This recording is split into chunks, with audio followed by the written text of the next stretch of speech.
Welcome back to Fluent English, the podcast. I'm Giorgia. Think in English. And I'm Willem R. Today's episode is really exciting. Welcome to the Deep Dive.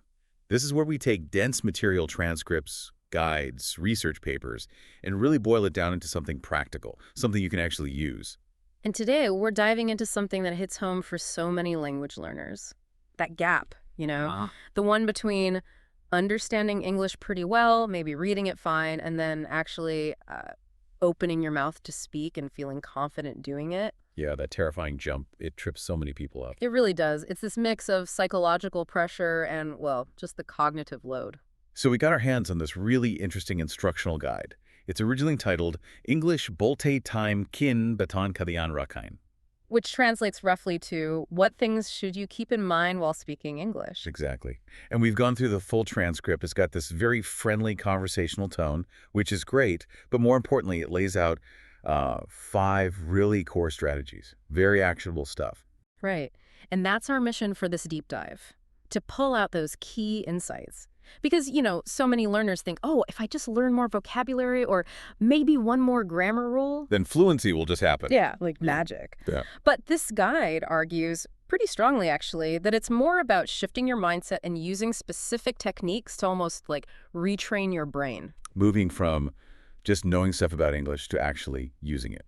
Yeah. Actively expressing yourself with confidence. Precisely. So less passive learning, more active doing. Okay, let's get into it. Where do we start?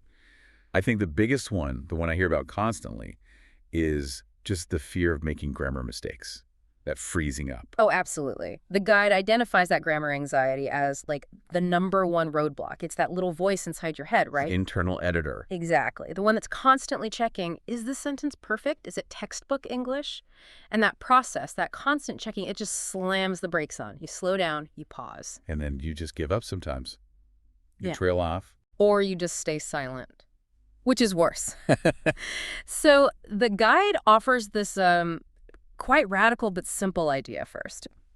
The main goal, the primary goal, has to be communication, not grammatical perfection. Communication over perfection. Yes. Now, that's not saying grammar doesn't matter at all or, just talk complete nonsense. Right. It's not a free pass for chaos. No. It's about prioritization.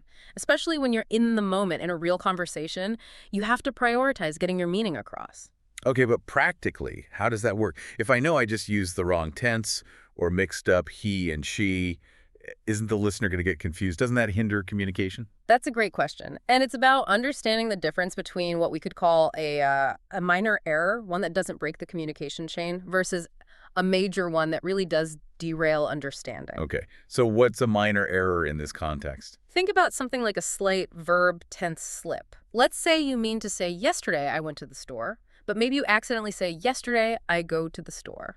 No. Is it grammatically perfect? No. But does the listener understand exactly what you mean, the action, the time, the place? Almost certainly yes, because the word yesterday provides that crucial context. Ah, right. The context clues fill in the gap left by the minor error. Precisely. The listener's brain kind of auto-corrects it, almost subconsciously, and the conversation keeps flowing. You prioritized getting the core information store yesterday, me out there quickly. The flow wasn't broken. So flow trumps the flaw in that case. That's a good way to put it. The guide actually encourages learners to just listen to native speakers talk. Yeah. They stumble. They use fillers like, meh. They sometimes make little slips, especially in casual chat, saying me instead of I or whatever. But the conversation keeps moving. Because they aren't stopping to police every single word. Exactly. They prioritize keeping the connection going. So the mental shift for the learner has to be away from, is this sentence 100% perfect? And towards, is my main point getting across clearly? If yes, keep talking. And then you can worry about refining it later. Yes. You learn from that mistake. Maybe you notice it yourself or you hear someone else phrase it correctly later. But in that moment, the communication happened. That's the win. Silence is the only real failure. That reframing is huge. Mistakes aren't failures, they're just data, part of the process. Okay, so if we manage to dial down the grammar police in our heads, what's the next big hurdle? Pronunciation, accent anxiety. That's the second big mindset piece the guide tackles. This pressure that so many learners feel, this idea that you have to sound perfectly American or perfectly British or whatever the target accent is. Right, like you haven't made it until you sound like a native speaker. The guide basically says, forget that, that's not the goal. Or at least it shouldn't be the primary goal initially. So what is the goal then regarding pronunciation? Simple. Clarity. Intelligibility. Can people understand the words you are saying?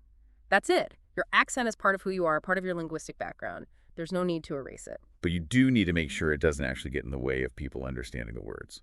Exactly. If your vowel sounds are consistently unclear, or you drop consonant sounds at the ends of words, or your word stress is completely off, then yeah, that will obscure meaning. Yeah. So the focus is on clear articulation. And the guide gives some really concrete ways to achieve that clarity, right? It wasn't just listen more. No, very practical physical things. 3 main ones. First, speak slowly. This sounds obvious, maybe, but when you're nervous, you tend to speed up. Right, you rush to get it over with. And rushing leads to garbled sounds. You mush words together, you don't finish sounds properly. Slowing down gives you control. Okay, slow down. What else? Second, open your mouth properly. Again, sounds basic, but mumbling, speaking through clenched teeth, or just not moving your jaw much, it muffles the sound. You need space for the sound to resonate clearly. Deliberate articulation. Makes sense. And the third one was about emphasis. Yes. Stress the important words. English relies heavily on word stress for meaning and rhythm. Unlike some languages where every syllable gets roughly equal time, English highlights the key information carriers, usually the nouns, verbs, adjectives, adverbs. So stressing those helps the listener track the main message. Immensely. It guides their ear. If you stress the wrong words or stress nothing at all, it sounds flat, monotonous, and it's much harder work for the listener to figure out what's important. The guide had that great example, contrasting really fast, contracted speech with clear speech. Yeah, it used the example of saying something like, what I doin', which is common, in very casual native speech, versus clearly articulating, what are you doing? And the advice was? The advice was clear. Until you have good control, until you can produce those sounds cleanly at speed, stick with the clearer, perhaps slightly slower, more deliberate pronunciation. Prioritize, what are you doing? Master clarity first. Control first, then speed and natural contractions later. Exactly. If you stumble on a word, the advice is slow right down, say each syllable clearly, make sure you hit that final consonant sound. Clarity before fanciness. Okay, that feels like a manageable approach. Clarity, not a perfect accent. Speak slowly, open your mouth, stress the right words. So we've dealt with anxieties about output grammar, pronunciation. Now, what about the internal process? The guide talks a lot about this translation problem. Yes, the translation lag. This is identified as maybe the single biggest process bottleneck for intermediate and even some advanced speakers. Explain that. What is the translation trap? It's when you're having a conversation in English, but your brain is still fundamentally operating in your native language. So someone asks you a question in English. Okay. First, you mentally translate that English question into your native language to understand it fully. Then you formulate your answer in your native language. Right. Then you have to translate that answer back into English, thinking about word order, grammar, vocabulary. Yeah. And then you finally say it out loud. Exactly. Look at all those steps. I mean, you're always like 1 or 2 beats behind the actual conversation. I could feel the delay just thinking about it. Yeah. That explains that hesitation, that slight pause before answering, even when you know the answer. It's perceptible, absolutely. It breaks the natural rhythm of the conversation. The other person is waiting. And it makes you seem hesitant or unsure, even if the problem isn't your knowledge. It's just this internal processing delay. So the solution, according to the guide, is you have to stop translating. You have to start thinking in English. That's the core instruction. Bypass the native language step altogether. Okay, now that sounds really hard, especially for anything complex. Thinking about simple things like I am walking in English, maybe. But what about discussing work or politics or feelings? How do you just switch your internal monologue to English for that? It does sound daunting, I agree, but the guide doesn't suggest you just flip a switch overnight. It presents it as a gradual training process, like building a muscle. You start small and build up. How small? What's the starting point for training yourself to think in English? It starts with simple, direct association. connecting the English word or phrase directly to the object, action, or concept without your native language getting in the middle. Like bypassing the middleman. Exactly. And the way you start practicing this is through internal narration of everyday activities, really mundane stuff. Give me an example. Okay, so you're making breakfast. Instead of thinking about it in your native language, you force yourself to narrate internally in English. Okay, I'm getting the eggs. I need to slice the bread. The kettle is boiling. Just simple present tense descriptions of what's right in front of you. Yes. Very concrete. Yeah. I am opening the window. I am typing an email. You're forcing your brain to make that direct link. Action typing connects straight to the English words I am typing. So you're strengthening that direct pathway over and over. That's level 1, let's call it, the simple descriptive monologue. High-frequency verbs, everyday nouns, immediate environment. It's about building the habit. Okay, that seems doable. What's level 2? Level 2 is the evaluative and descriptive monologue. You move beyond just what you're doing to adding your thoughts, feelings, and descriptions about things. How would that work? So you look outside, instead of just, it is raining, you might think, the weather looks miserable today, or, wow, the sky is a beautiful blue this morning. You're adding adjectives, opinions. Or describing internal states? Yes. I'm feeling a bit tired. This coffee tastes really good. I'm worried about that meeting later. You're bringing in slightly more complex vocabulary adjectives, adverbs, words for emotions, but still generally tied to your immediate experience or reality. So it feels quite grounded. Now, here's the tricky part, I think. What about abstract ideas or technical stuff for work? If I need to think about, say, financial strategy or a scientific concept, my brain automatically wants to process that complexity in my native language first. How do you make the leap to thinking about that stuff directly in English? That's the jump to level 3. The hypothetical and abstract monologue. And this is where conscious effort and specific practice really kick in. The guide emphasizes that even complex thoughts are built from smaller blocks. So you don't try to translate the whole complex sentence structure at once. No. You need to train your brain to access the specific English terms and phrases related to that abstract or technical topic directly. So if your field is finance, you practice internally using phrases like quarterly earnings, market volatility, risk assessment when you're thinking about work topics. So you consciously retrieve and use the English jargon internally. Yes, and you practice hypothetical scenarios or planning internally in English. For example, you might think, okay, if the client asks about X, how will I explain the Y factor? I should probably use the term Z. Ah, so you're simulating future conversations or problem solving, but forcing yourself to do it all within the English framework. Exactly. You're planning, analyzing, speculating, but resisting the urge to drop back into your native language. It requires deliberate practice, maybe even setting aside time specifically for this kind of internal abstract thinking in English. It's like forcing your brain to use those less traveled English neural pathways until they become more automatic. That's a perfect analogy. The more you force yourself to live and think inside the English language, even just internally, the weaker that reliance on translation becomes. The translation center gets less and less work to do. And it connects back to the first point about grammar, doesn't it? By starting with simple structures in the internal monologue, you're automating basic sentence construction in English. Absolutely. You build the foundation with simple, correct structures through that daily internal practice, and then you can layer the complexity on top more easily without having to translate every single piece. Yeah, this makes the whole think in English idea feel much less like an impossible leap and more like a staircase you can climb step by step. It's definitely presented as a gradual training method, requires consistency, but it's doable. So we've tackled the internal mindset shifts, grammar, pronunciation goals, and the internal processing thinking in English. What about feeding the system? The guide was really strong on the importance of input, specifically listening. Oh yeah, incredibly strong. The quote was something like, listening, improving speaking is 100% true. It's not just a nice to have, it's presented as fundamental. Why? What's the mechanism there? How does just listening make you a better speaker? Because speaking isn't just about knowing words and grammar rules. It's so much about the music of the language, the rhythm, the intonation, the natural flow, how words connect together. So when I listen, my brain is absorbing more than just vocabulary list. Way more. It's subconsciously mapping the sound patterns of English. Where do pauses usually fall? Which words get stressed in a typical sentence? What does a question sound like versus a statement? That rising and falling pitch. Right, the melody. Exactly.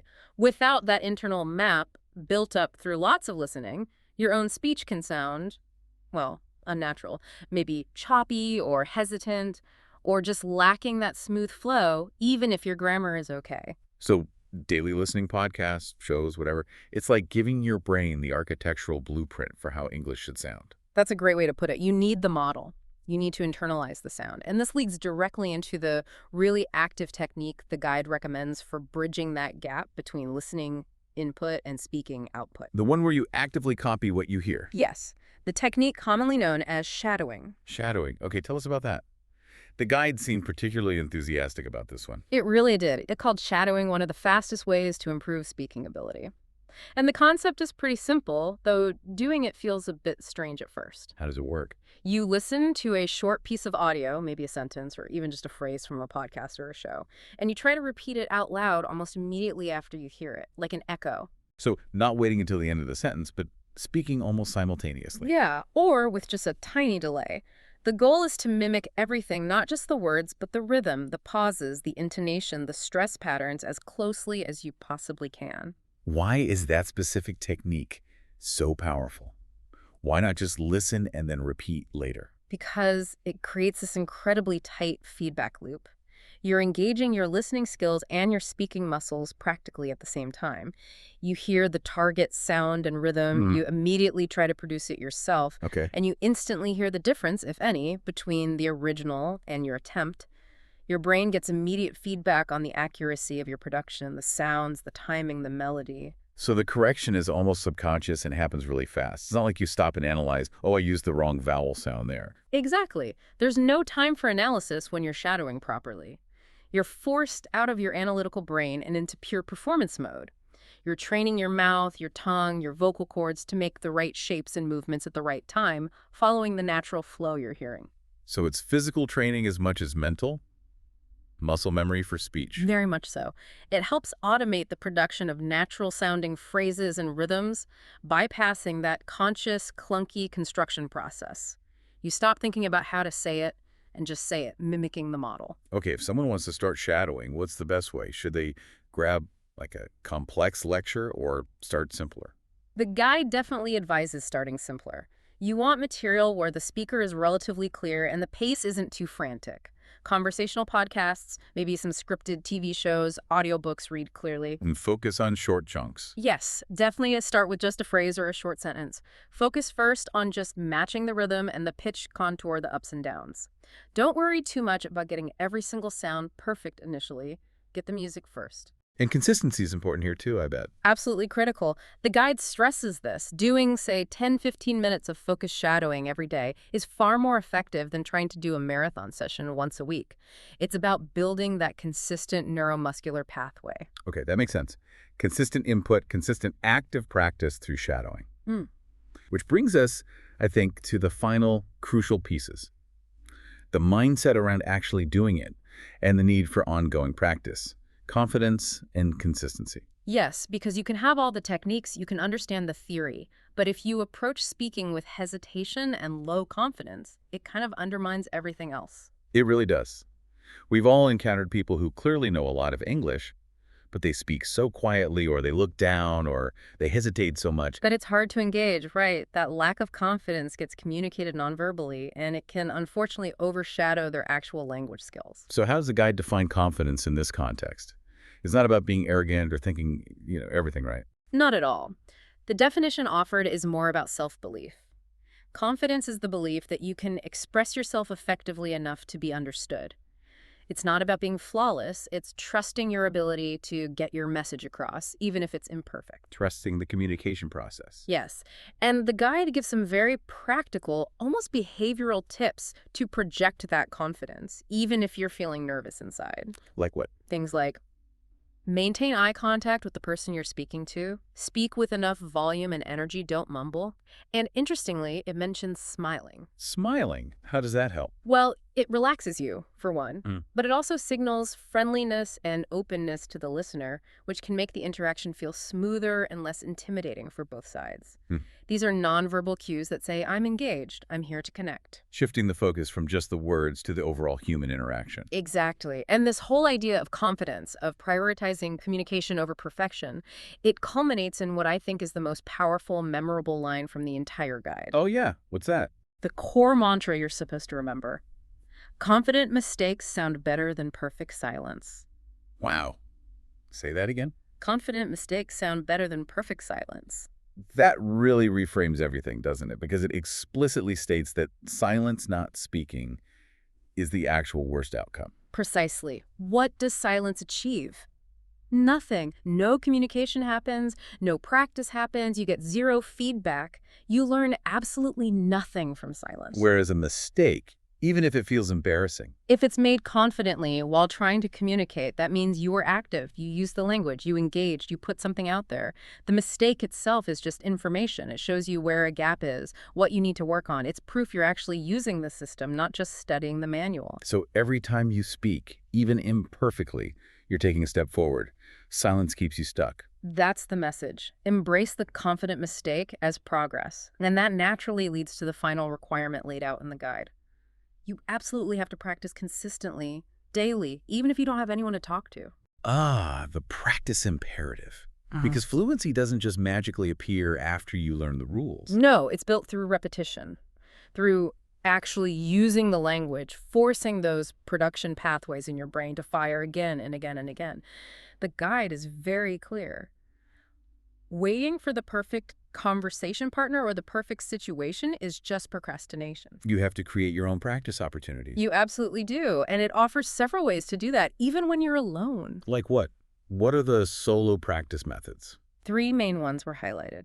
First, recording your own voice. Listen back to yourself speaking English. Ooh, that can be painful but effective. It can be cringe-inducing, yeah, but it gives you incredibly valuable, objective feedback. You'll hear the hesitations, the unclear sounds, the awkward phrasing that you often just don't notice while you're speaking. Okay, recording yourself. What else? Second, describing your day out loud. At the end of the day, just talk for a few minutes. Today I woke up, then I went to work, I had a meeting about X, I ate lunch. It forces you to recall vocabulary, use different tenses, structure a simple narrative. It's active recall and production practice. And the third one connects right back to the thinking in English idea, doesn't it? It does. It's talking to yourself in English, basically taking that internal monologue we discussed earlier and actually verbalizing it. Saying it out loud even if no one's listening. Yes. Force yourself to articulate simple thoughts and plans out loud in English. Okay, what should I make for dinner? I need to remember to call Sarah later. Ugh, I'm feeling sleepy. It sounds maybe a bit silly, but it keeps the language active in your brain and mouth daily. It's exercising those language muscles. That's exactly it. And the guide's conclusion on this is unambiguous. Fluency is built, and this is a quote, slowly, daily, and consistently. There are no shortcuts, just cumulative effort. Wow. Okay, this has been a really practical deep dive. It's not just abstract advice. It's concrete techniques and crucial mindset shifts. Definitely. These feel like real operational strategies you can start implementing today. So let's just quickly crystallize those 5 main takeaways again for everyone listening. Yeah. We have the mindset stuff first. Right. Number 1, don't stress over grammar. Focus on communication first. Let go of that crippling perfectionism. Flow over flaw, remember. Got it. And number 2. Think in English. Start training your brain with that internal monologue, beginning with simple descriptions and gradually getting more complex to cut out the translation delay. Okay, mindset covered. Then the more external techniques. Number 3, focus on clarity, not accent. Be understandable. Speak slowly if needed. Open your mouth. Use words stress effectively. Makes sense. Number 4. Listen more and shadow. Absorb the rhythm and music of English through active listening, and then actively mimic it using the shadowing technique to train your production. Input and active imitation. And finally, the attitude and habit. Number 5, practice daily with confidence. Create your own practice opportunities. Talk to yourself, record yourself, and crucially, embrace that mantra. Confident mistakes sound better than perfect silence. Those 5 points really capture the essence of the guide's practical approach. They do. And zooming out a bit, the overarching philosophy seems to be that becoming fluent isn't like reaching a final destination called perfection. Right. It's more of a journey. Exactly. A journey where you speak, you make mistakes, you learn from them, you keep speaking. It's about using the language naturally as a tool for connection, not as an academic subject to be mastered flawlessly before use. That feels much more achievable and honestly more human. It does, and it's worth noting, just as a factual point about the source material itself, the way it concluded. Oh, yeah. How did it end? It ended with the creators thanking their listeners and specifically asking them to like, share, and subscribe to their show or platform. Ah, interesting. So they were actively trying to build a community around this learning process. Seems like it. They clearly understood that sharing the journey, feeling like you're part of something, can be really motivating when you're tackling something challenging, like improving your spoken English. That makes total sense. Community and shared commitment definitely help. And while speaking of which, if you listening found this deep dive useful, if these strategies resonated, we'd certainly appreciate it if you'd like, share, or subscribe to our show too. It helps us keep bringing this kind of analysis to you. Absolutely. Your engagement really does help. Okay, so before we wrap up our final deep dive closer, a provocative thought for you to take away, building on what we've discussed. Let's hear it. We talked about thinking in English, moving from simple descriptions to more complex, abstract thoughts internally. So, here's the challenge. For the next 24 hours, consciously try to push that internal monologue. Don't just narrate, I am walking. Try to internally debate a complex topic you care about, or plan out a difficult hypothetical conversation entirely in English in your head. Ooh, push the boundary of that internal practice? Exactly. And just notice, how does shifting that internal high-level thinking into English potentially change how you feel about your readiness and confidence when an opportunity for external speaking actually comes up? Just observe that connection. That's a fascinating exercise, taking the internal practice to the next level and seeing how it affects outward confidence. Give it a try. See what happens. Great challenge. So the key is just to take this knowledge, apply it consistently, step by step, and keep speaking. Couldn't have said it better myself. Thank you for joining us for the deep dive. I'll see you next time.